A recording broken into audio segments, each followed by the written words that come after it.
Well, hello there, guys. It is Jemmy, and I just want to welcome you to another milestone episode for this itty-bitty little podcast that could, Curve the Cube. It is the 40th episode, and I'm so excited for today's guest. It is Sandra Shaw, the meteorologist from WPBF Channel 12, and she's so much fun. She's so spunky and open and just... this girl is smart. She's she doesn't mind being called a bit of a nerd when it comes to weather and space and oceanography. She's totally into it, and I'm totally into that. She's totally into it. She originally started as an investigative reporter, and she fell into meteorology after Katrina. She really was moved by that whole event, and so here we are 10 years after that, and we are now staring down the barrel of Erika, who's going to be upon us. By the time this podcast is out, you're going to be listening to it while she's probably right over top of us. So I don't know what to tell you. It's kind of scary. We haven't had a hurricane in a long time, but it was really interesting timing that I had booked her just as Erika is starting to form and head towards us here in South Florida. But so we sat down at a Rocco's Tacos, and she was so delightful and so wonderful, and she just had so many great insights into what she does and the different things she does for her hobbies and everything, and she's just such a joy. You're gonna really love this high energy and exciting podcast. And so Curve the Cube is a great podcast to follow on social media and all the interwebs. You can find us on Facebook, Instagram, let's see, Twitter, now YouTube. Basically, we're out there. You can find all the links on curvethecube.com. And Sandra Shaw can be found all over social media too, so don't be afraid to look her up as well. And this podcast is absolutely sponsored by the great Soul Experiences. Soul Experiences has been our sponsor since the beginning, and they've been awesome. It's my friend's company. She does events down here in South Florida, and they're always geared at giving us a way to enjoy all that South Florida has to offer in terms of our social life and fun, but at a discount. So Florida can be pricey, so she figures out a way to get us, fun pub crawls or cycle parties or trips to Key West or whatever, on some sort of like group discount budget type thing. So she's really good at doing that. So follow her. It's Soul Experiences. Soul as in the sun, so it's just SOL Experiences. The best place to find her is Facebook. She also has an Instagram and a Twitter, and yeah, look her up there. And she has a sushi party coming up, I believe sometime in August. I'm not exactly sure of the exact date, so be sure to keep in touch on her social media. But it's going to be a sushi bar party at Nitrogen Bar, this new place opening up in Jupiter, so it should be a lot of fun. And again, also at a discount, so check her out. And this episode features Sandra Shaw, meteorologist for WPBF Channel 12, and she's fantastic. Enjoy! Oh right, this podcast is brought to you by Flintstone Media. Whoop! Curve the Cube will now initiate.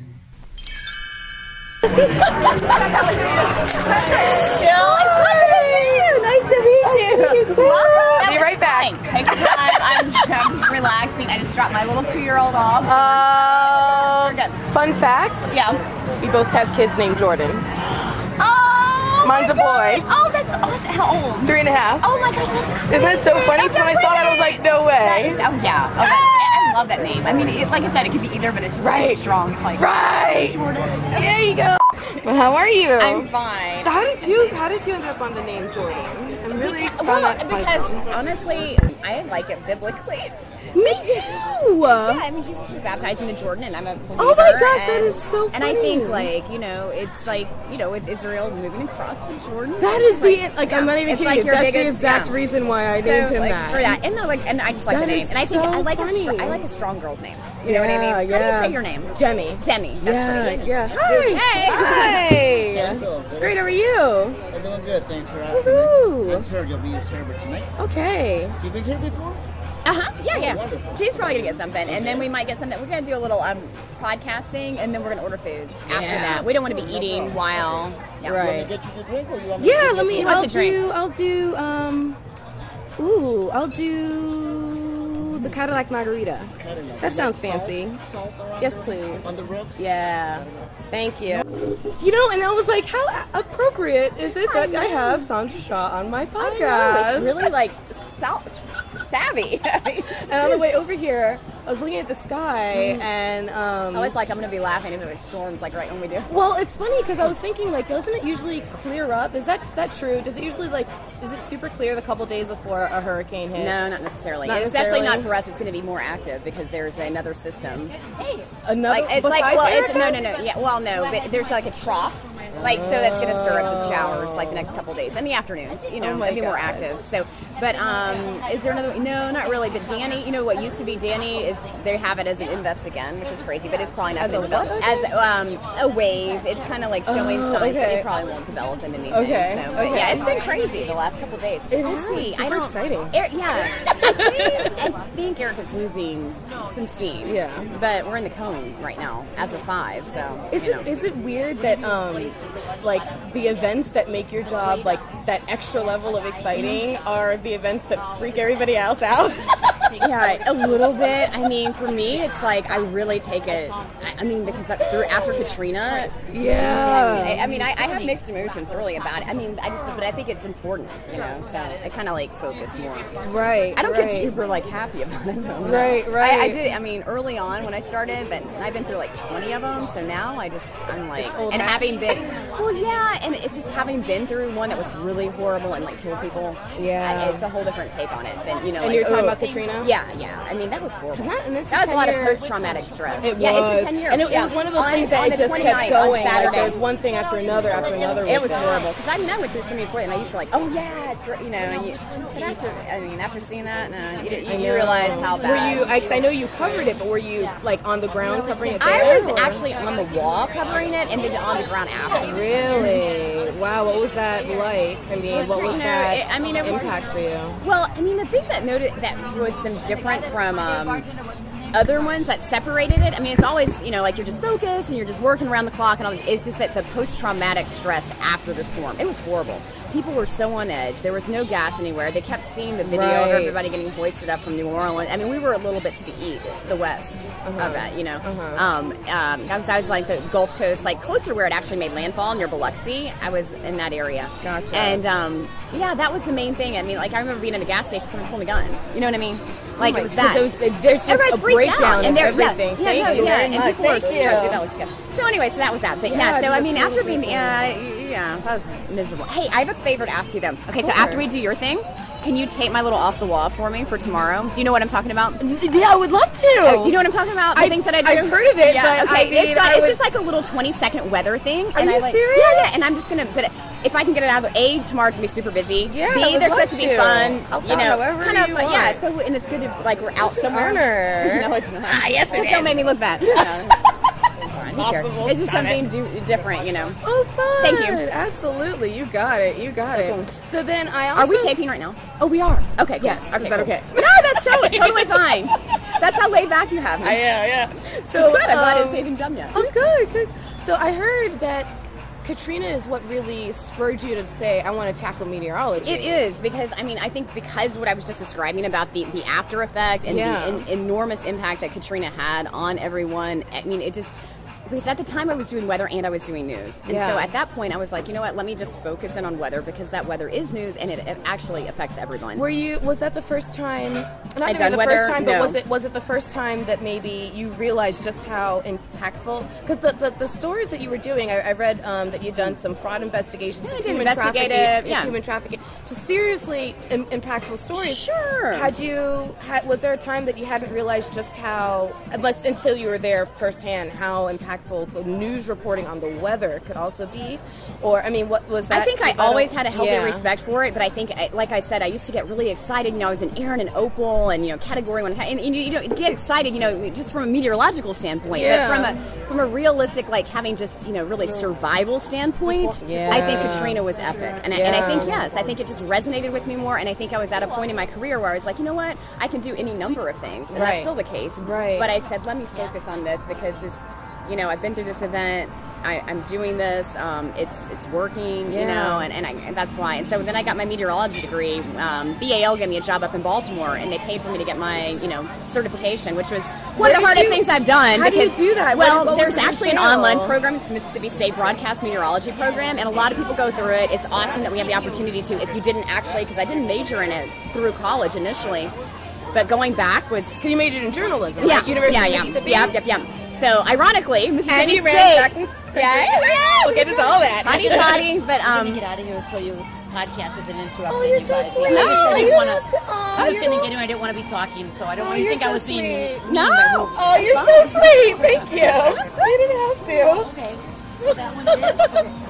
Anyway, what was I saying? Yeah, so it was 4-year program that you go through, well, actually 3-year program that you go through online, so you just do it, and you can do it on your own time, which was awesome. But it was hard. I mean, people kind of like, online. No, it was really ridiculously difficult. Really? In fact, you're talking like, a lot of meteorology is math.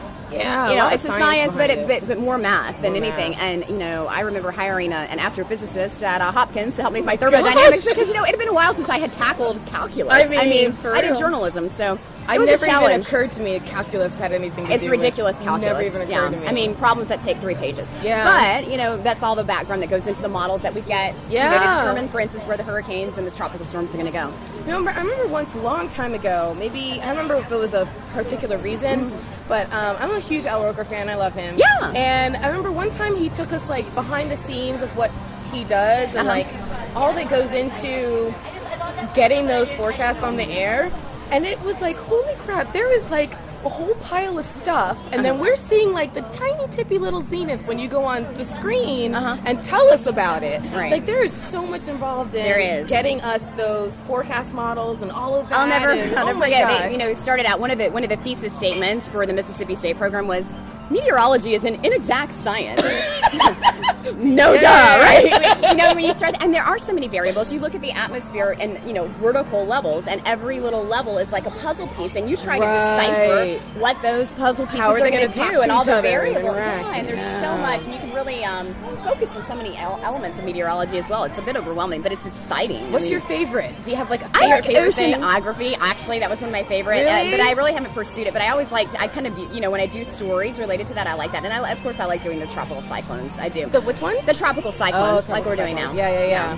So here's another question: is there actually a difference between a typhoon and a hurricane? One's in the southern hemisphere and the other's in the northern hemisphere. But structurally, they're the same thing. Yeah, it's just a different motion. I've always wondered. Is that really true? Yeah, no, it's definitely true. Yeah, definitely true. But for all intents and purposes, do the same kind of thing. There's in different parts of the country, of the world. Yeah. So you studied journalism in school, and what was when you were like walking into college the first time? What did you think you were going to do when you walked out of college that last day? What did you expect for yourself? Be Katie Couric or be Diane Sawyer. You know, honestly, I'm going to be the next Katie Couric. Yeah, kind of thing. That, you know, I always have like a really ebullient personality, so I kind of saw myself. I didn't notice at all. I think in college I got the Sandra Smiles at Death Award, which I don't know if that's a compliment or not, but we had the little like gag journalism awards at the end of the year at Ole Miss, and they gave me the Sandra Smiles at Death Award. Oh my gosh, that's hysterical. Anyway. Oh my gosh. So what part of track and field did you love so much? Well, I was a distance runner. Didn't necessarily love that the best. I don't think it's the most riveting to watch, for sure. Actually, I like watching the 100-meter dash, but I don't have the legs for that. But I ran the mile in college in track, and then cross-country raced a 5K, so it was 3.2. Wow. And so how much of so you studied journalism. Is that a really super competitive field? When I say journalism, it sounds like such a huge umbrella. It is a huge umbrella, and now it's changed. It's evolved so much. For instance, what you're doing is a form of journalism. So. I didn't really think about it. But I mean, we've entered a new digital age, 100%. But it's a competitive, absolutely, 100%. Yeah, very competitive. My first job actually was in weather. I had no weather experience whatsoever, other than being on the carpeted wall we had at Ole Miss to do the weather. And they said, "Can you do weather?" And I said, "Sure." And so I kind of actually started out doing weather and reporting during the week, and so all I did was watch the Weather Channel for like 24 hours straight and just try my hand at it, but learned. And so I always had experience on the wall. It's just that later I got the education behind it. So speaking of like the digital changes and the new era that we're in and everything, how do you keep up with all of that? I mean, there's got to be the technology. You feel a little schizophrenic, honestly, between, tweeting and doing Facebook and Instagram and Pinterest and just, talking to people. But in the way, I love it because it's so engaging. Yeah. I just read this really disturbing book called The Circle, and it's a little dystopic view of, like, the overload of transparency in the digital age. It kind of takes the negative turn. So I think it's good to have balance. Yeah. But I also think because we do lose a little bit of our privacy when we put absolutely ourselves out there. Well, so much, that, but not only that, of just being, it's nice to have, like, for instance, a one-on-one, eye-to-eye conversation with people, and it's also nice to, absolutely, privacy was one of the main concerns. But I don't know, it can be a little overwhelming, but I love it because I think it just gives us new ways to reach people. Yeah. And I really think that, research has found that people look, even with the weather, first thing they do is check an app these days. It's not necessarily like they're tuning in the TV the first thing in the morning. Right. So that's why one of the reasons I started Off the Wall. Right. I did, after some research was shown. And, so that was your brainchild? That was mine, yeah, Off the Wall. Well, tell everybody about it. So Off the Wall is like kind of like, what is it, Curbing the Q, Yeah. But basically it's a 15-second weather hit that I do, different places, or just using different props just to kind of give people the lowdown on the weather, but in a really simple term. Like, here's the deal. But here's what it's going to do today. But it's always we do something fun, Like if we were doing it right now, we'd be like, okay, we're here at Taco Tuesday at Rocco Tacos. Right. Let's take let's see, we could say let's curve the not curve the cube, but curve the cone. There you go. Love it. So how much of the actual science of figuring out what the forecast is going to be falls on your plate as also the face of the weather on the television? Well, everybody, really to simplify it, there are different models out there. So as a meteorologist, you look at the models and you use your intuition as well, and you use your experience, and you come up with your forecast for the day. Now, I will say that with morning weather, we're getting the information out there numerous times very quickly. So we don't really delve in too deep, at least with the translation to the viewer. Right. But for me, it's just, I pick the models that I, like. I find out what's going on. I have my favorites, and I say, hey, this is what's going to happen today.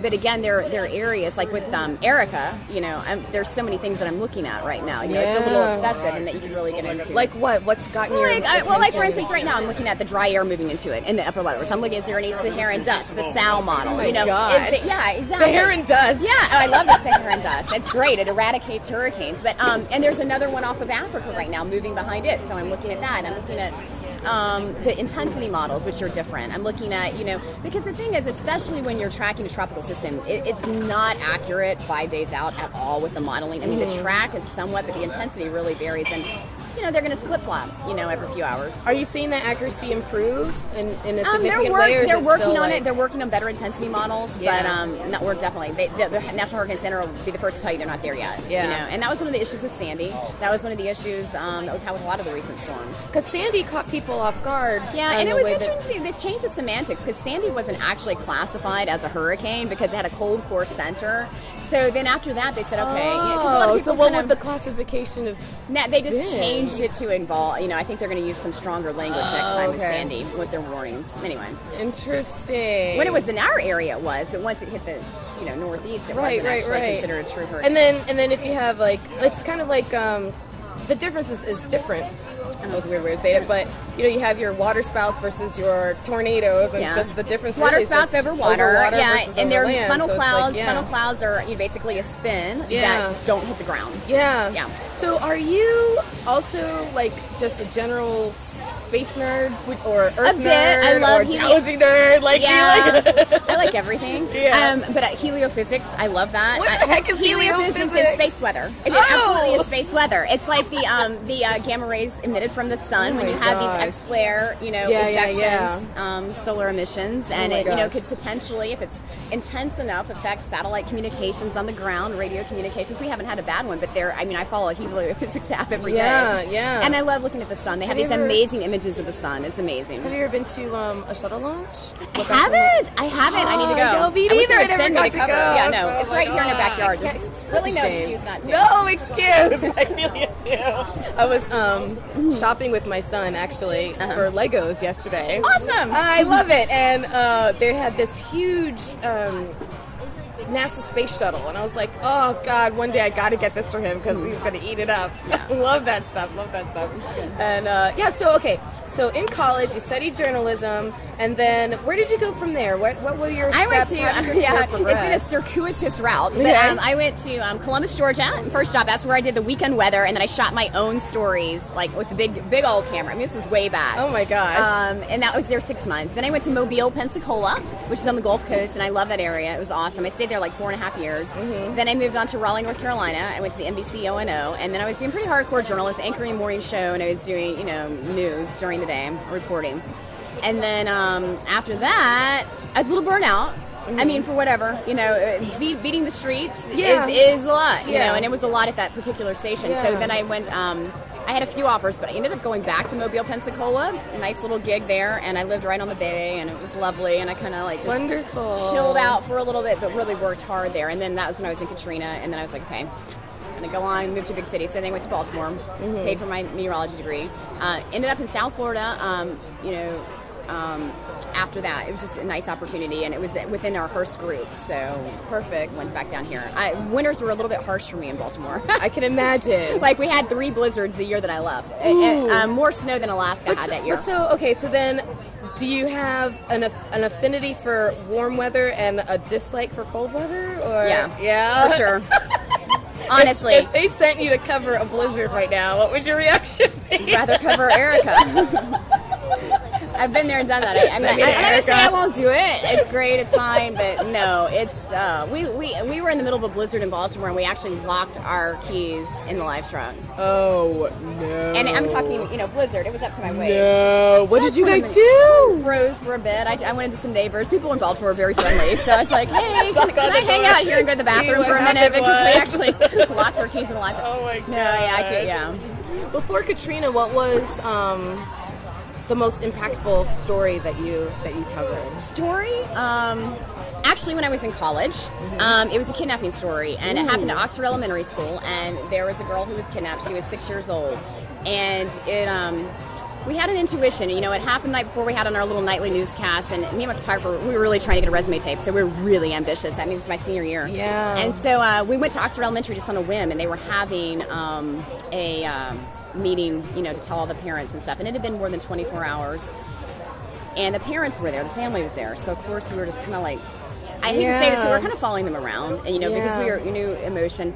Well, we saw them run out of the auditorium where they were holding the big meeting. They got the phone call that they had found their daughter safe.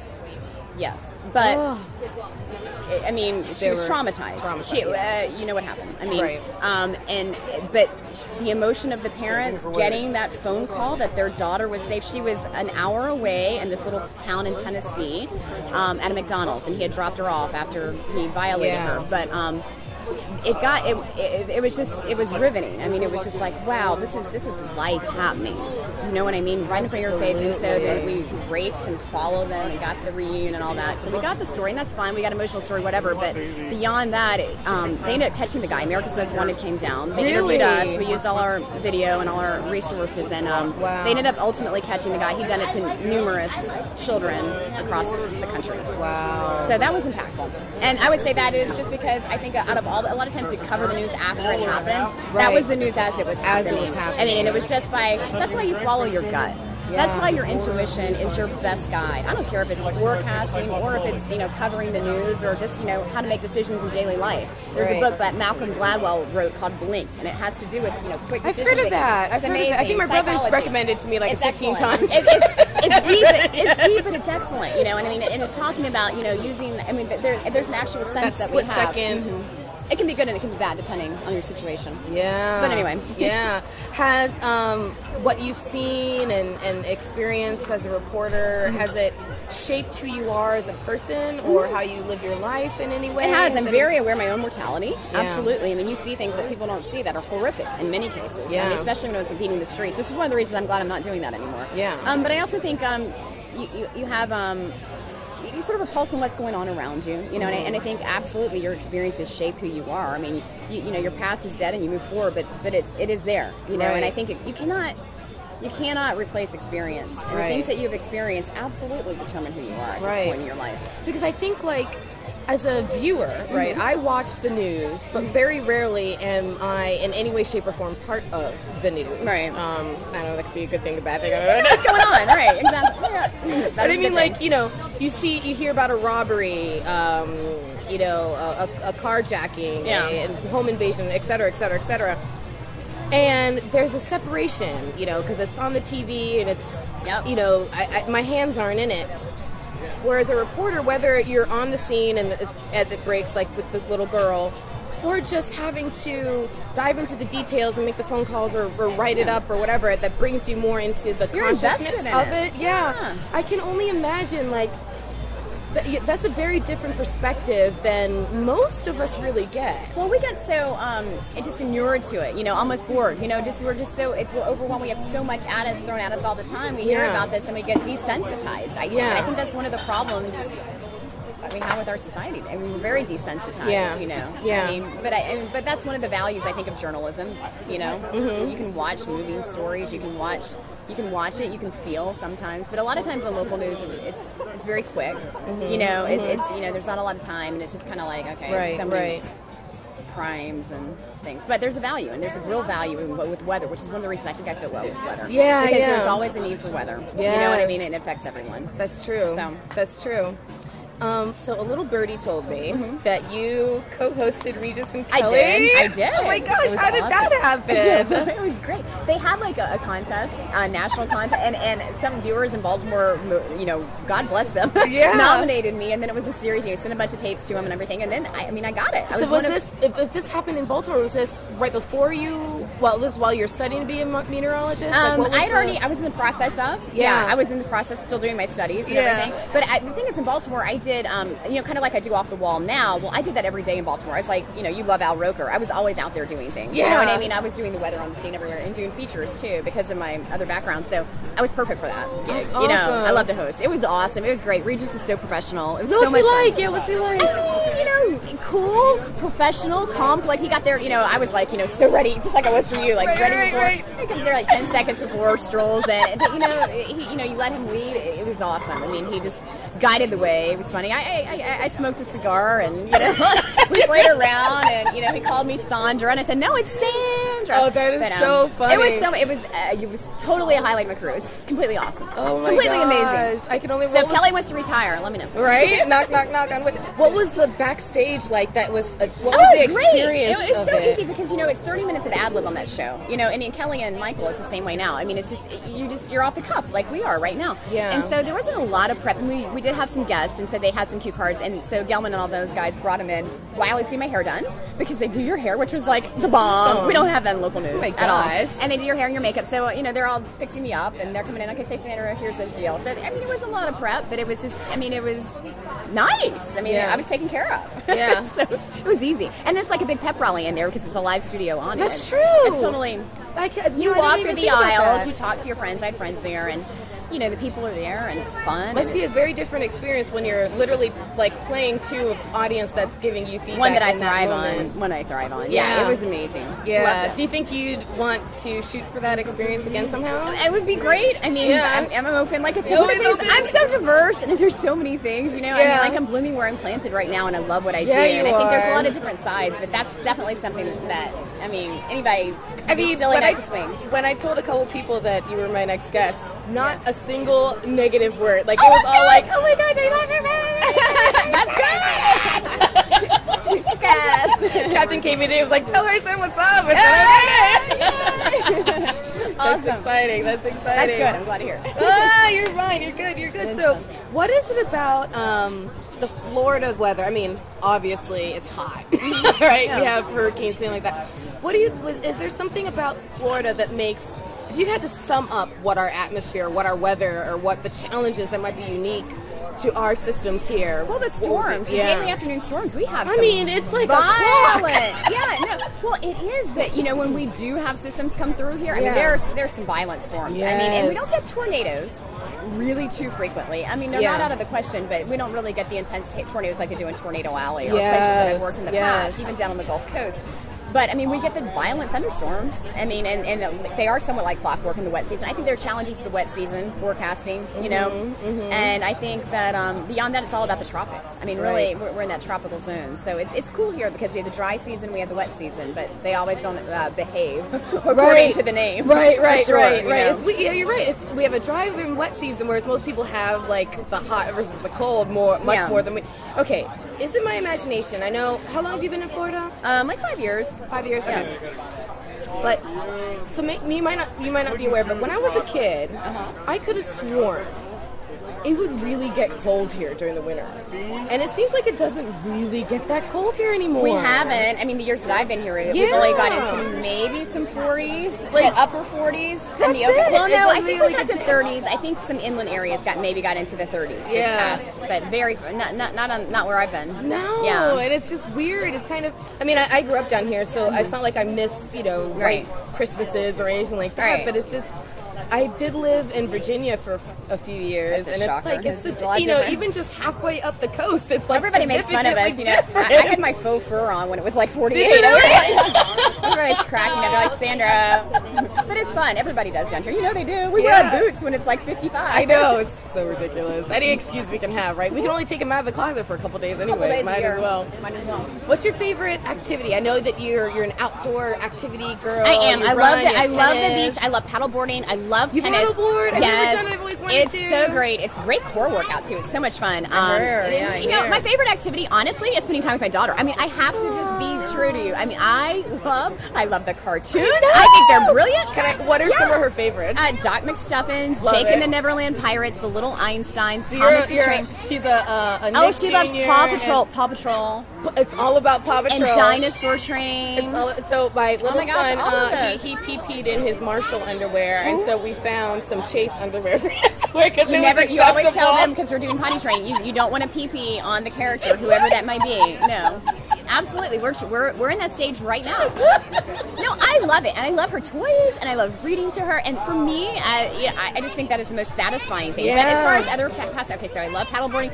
Tennis is great. I'm involved with a great nonprofit organization called Tennis Pals.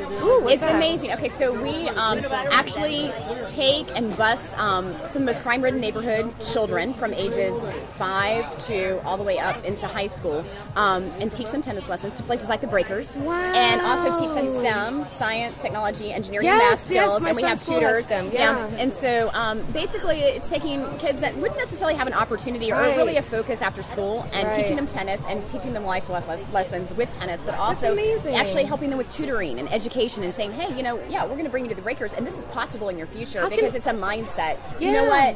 You just have to work, and you'll be there. That's awesome. I love it. It's so amazing. Because a huge key for impoverished children or people in kids challenges, or just even seeing it. A lot of them don't even see it as something that they can even get out of. It's kind of like. It's a mindset. Right. It's kind of like when I was saying that, you're part of the news, you have your hands in it, but most of us kind of are afar, we kind of see it on TV.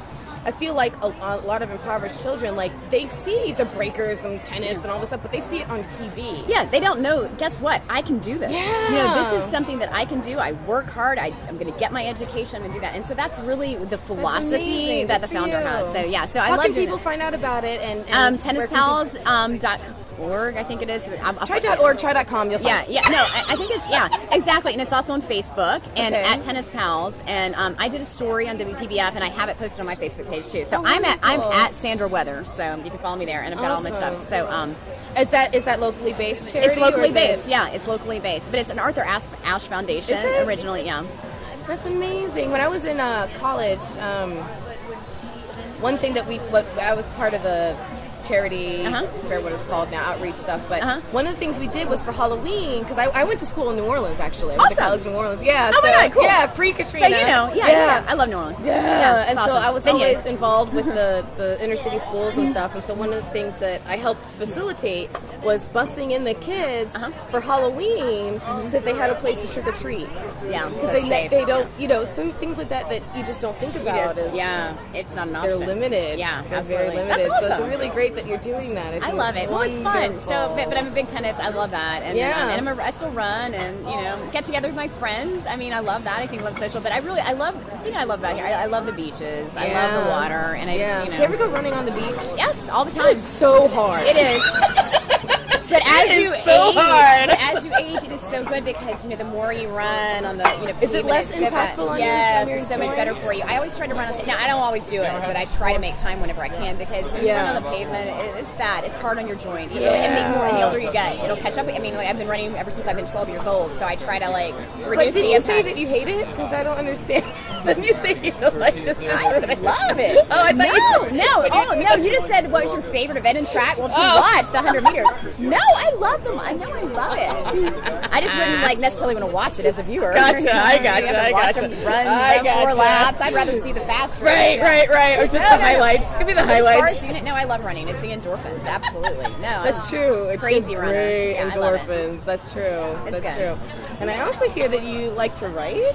I do like to write. Woo! Yes, I do. I'm working on a series of short stories. Yes. Tell us all about those, I please. don't wanna Whatever say- you can. It's basically just short story format, but they're mysteries. So Mysteries. I like mysteries. Nice. That little genre. So right now, I've got them done, but they're not published yet or anything. So I'm working on it. That's I gotta. Is there a certain setting that tends to be It's that based you like to South focus Florida. on? Yeah. Oh, okay. That works. I'm not going to tell any more. No, don't tell That's anymore. off the hook. When I debut. You're so awesome. That's great. That's exciting. Yeah, it's That's fun. So, exciting but I love to though. write anything. Yeah. So how do so clearly, if you love to write, you're creative.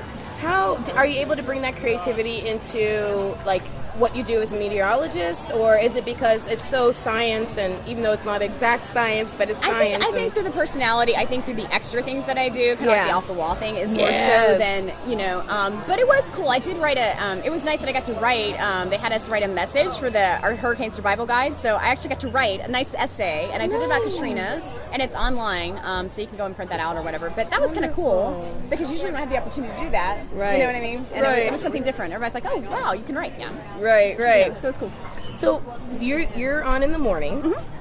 What are your hours? What is your typical day? I get up at 2:20 in the my morning, Lord. and then we have to be camera ready by 3:30. I get there at 3:30. Wow. We go on at 4:30, but from 3:30 until I do 6 radio newscasts before I ever hit the air. Are at you 4:30. serious? Yeah, we're all over the radio. We're 97.9, 101.3 the coast, and this other series of the stations, and it's a lot of them, AM stations and everything that we do too. So, anyways, do that before I ever go on, and then Does that kind of warm you up a little bit, or is it kind of drain you a little bit? I get it done. It does warm you up because if you're going to make it, it kind of warms you up. Yeah. And then I have my system of getting the maps ready and what I'm going to use, and it is creative though because I have so many hits in the morning that I can really make everyone different and do a lot. That's so great. it's definitely creative. That's awesome. Yeah. And then so you do all that before you're even on the air at 4:30. And then 4:30 until 7 is our show. Yeah. And then from 7 until 9, intermittently we hit during Good Morning America. And then, during the commercial, not the commercials, but the breaks. Yeah, that lead like into the Ginger will commercials. tell us, Right, and they say, here's your local weather, blah, blah, Yeah, blah. yeah. And then and we have some cut-ins mid-morning, and then we have the noon show. So that's usually, but sometimes I'll go out and turn a story, a feature story or whatever too. Just depends on the day. What do you during the show when you're not on camera? What are you doing during those two couple? During the show? Yeah. I'm working on more maps usually. Yeah. Tweeting. Facebook, all of that kind of stuff. That's pretty much Has it. that really become a necessary focus in journalism Yes, these days? yeah. Digital is huge. It's a huge platform. Yeah. Do you find that almost at the forefront for sure?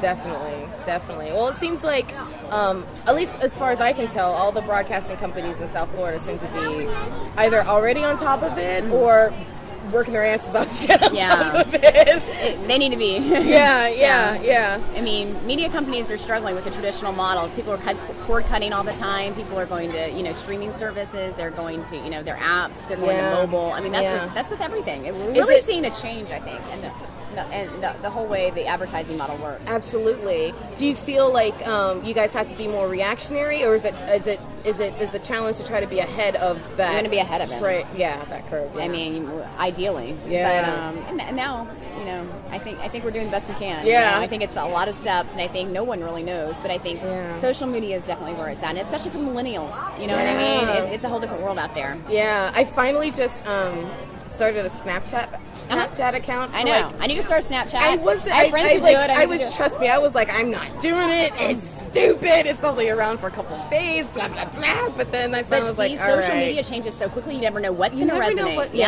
It could be IG. It could be Twitter. It could be Facebook's still holding steady as the main. But I tell you, with the younger gen, you just don't know. I know. And from what I can tell, Instagram is huge. Yeah. It's huge. Growing faster than Twitter and Facebook. Yeah, it's it is. Massive. It's huge. Massive. And now it's owned by Facebook. So yeah, interesting. Is it? Mm-hmm. They merged, I think. How the hell did I not know that? Pretty sure they merged. Pretty sure. I think I did know that. Whatever. But whatever. It's like especially Yeah. So I need to get on that one. I do have an Instagram account, but it's not as active as the other two.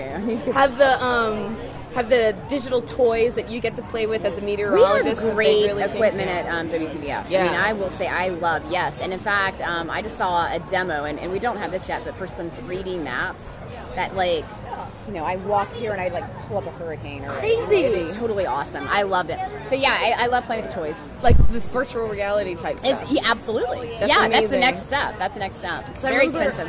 When was it MH? The flight that disappeared. I can't believe I'm 370 MH370. I know what you're talking about. Yeah. But remember CNN had the virtual airplane on the screen, and here's Wolf Blitzer behind it, so the airplane's in front of him, and his hands are over it and stuff, and it's like, I think about that, so I'm like, that's crazy that he could do this.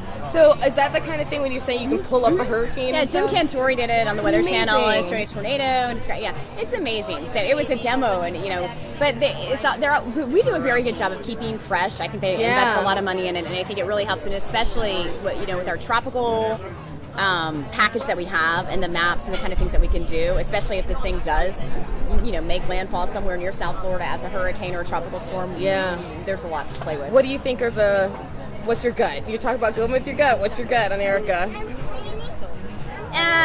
We're invulnerable. We're in the risk zone. I think it's got some obstacles to overcome, though. Okay. All right. So let's go for what is that? Sahara dust an obstacle? No, what are the obstacles? Interacting with land, because some of the models with the latest run are taking a little bit further south and west, so then it would interact with the Puerto Rico, very mountainous, perhaps around Dominican Republic. If it does that, it's not going to emerge. But if it goes like it was today, I think it will. Yeah. My gut is that we've been in a drought, and nature always does an equilibrium. It's true. It does. It's true. So is this going to be the equalizer? I'm not sure, but my gut is we all need to be aware, and that the next 2 days will tell for sure. Do you think, regardless of land involvement, all that stuff, that we're going to have some impact here in Florida from it? Some major weather events on Monday or whatever? It depends. I have to say, just the most accurate that I can tell you is it's uncertain. Yeah, honestly, I don't know. yeah. And no one knows. There's so much speculation at this point. It's so early in the game to call. Yeah. There's the potential. Yeah. The potential is there. Yeah. So, 2 more questions. Yeah. What would be your recommendation for people as we get closer, and if it becomes more certain that it's coming? How do we prepare? You get your water, you get your medicines, and you gas up. And if you do have a generator, or you think you're going to lose power, find somebody who has a generator, because it's really difficult when you don't have power. I mean, you can survive. I mean, it's no big deal. But the main thing is to make sure you have those essential things like medicines and stuff, because if it were to blow up more, and you're in a situation where it's a Category 2 or Category 3, and you have medical issues, and make sure your pets are taken care of. Right. But just things like bottled water is a big deal. Make sure you have enough food. You don't know how long you're going to be stranded. And gas is huge. I mean, that was one of the big deals after Katrina. Everybody's dying with no gas. I had this, I lived in this apartment years ago, and I don't remember what hurricane was coming out. It was maybe a couple years after, or a year after Wilma. It was not, it was back from that time. And my apartment balcony overlooked sort of, a shell station. Yeah. And I will never forget, whatever was line. coming, that line was just hours and hours and hours long. And they drained that station. I mean, nothing ended up coming on shore, but yeah. Yeah. But people have, I think, become a little bit lax because we haven't had We any haven't had one in major 9 events. years. Yeah, no, absolutely in Florida. And I mean, and the comments that I was feeling today, a lot of people are like, unless it's Category 3, I don't give it. I don't care. No, seriously, I don't know. you, or is that understandable? I mean, I was just like, I get it. I mean, I get it. I mean, you know, one's not, but it could be. And I mean, whatever. Case in point, you know, we were affected. Were you here during Isaac? I mean, like inland. I was came in flooded literally out. just after All Isaac. right, I so came back that down. didn't even hit us. Yeah. And because of the orientation of the outer bands, we got flooded around Green Acres. I mean, That's massive, true. disgusting. Flooding's horrid. It's Yeah. awful. It's dangerous. It's gross. Yeah. And I mean, so it doesn't actually have to make a direct hit to have an impact. That's true. Everyone has its own unique signature, and That there's is so very many things true. involved. So I mean, I just feel like you never can tell, and it sounds so cliche, but you know, you really just—it's better to be forewarned than forewarned. You can always drink your water later. You know. We're doing awesome. We're great. Thank you so much. Unless you needed. No. Okay. So I wanted to know, with the span of your career, with everything you've been through, you've learned, you've experienced, what do you hope that your daughter sees and learns from you? You know, really, it's just, you know, do unto others as you've had them do unto you. Because it doesn't matter what you do, really. It matters how you treat people in life. You know, relationships make your life. I mean, I really think that's the truth. And I just want her to be, I want her to be inspired. I want her to be, you know, be able to achieve. But, you know, I want her to know is my mommy that I'm proud of because she's a nice person and she spends time with me. And you know, let me, you know, see her model as, you know, someone who's caring and empathetic as opposed to, you know, she's on TV. Yeah. You know what I mean? Because that's not going to hold weight down the road. So Very it's good. really who you are, and that's what I want her to see. Love it. I love it. Well, thank you so much for being on. High five. You're an awesome guest. Thank you so much. Hey, would you actually like to sign off the podcast?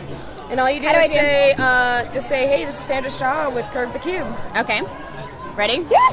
Hey, this is Sandra Shaw with Curve the Cube. Woo! Thanks, girl. Yay! That was fun. Fun. You were great. This is such a neat thing that you're doing. Thank you. Oh, I think it's thank you awesome. so I listened much. to some of your things too. They Oh, were really did good. you? Yeah, you're so uplifting, and it's such a great idea. You have successfully curved the cube.